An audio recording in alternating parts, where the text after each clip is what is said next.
Imagine owning a painting that watches you more closely than you could ever examine it.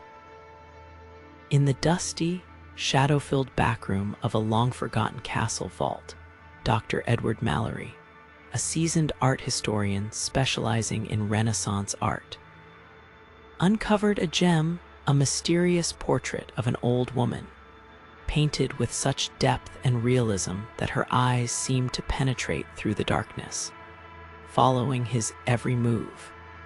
The painting was awe-inspiring yet unnerving, depicting the stern-faced woman dressed in a black gown, her hands clasped tightly in front of her.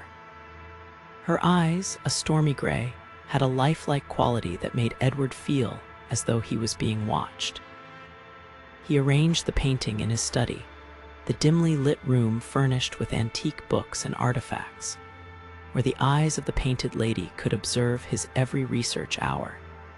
That night, a crackling fire was the only sound as Edward sat poring over ancient texts.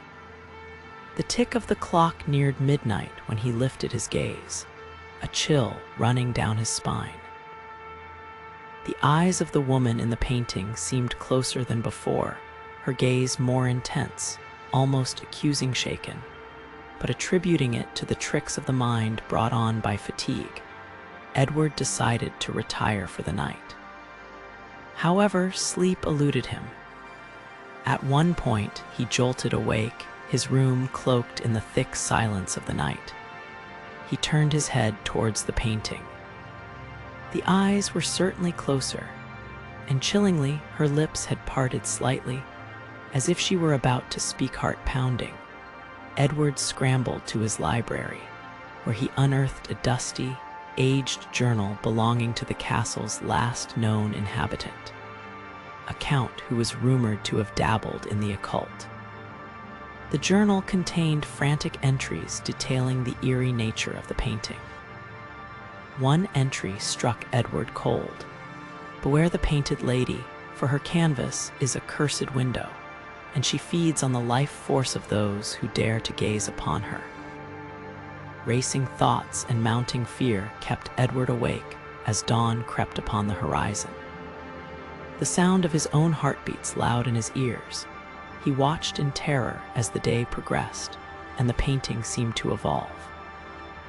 By dusk, the woman's hands, previously clasped, now reached towards the edge of the frame.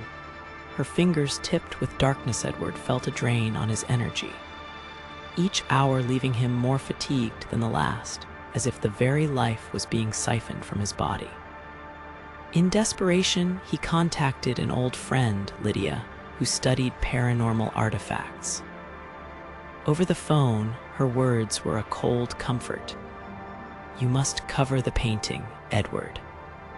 Trap her gaze or she will escape." As night enveloped his home once again, Edward approached the painting with a heavy cloth to cover it.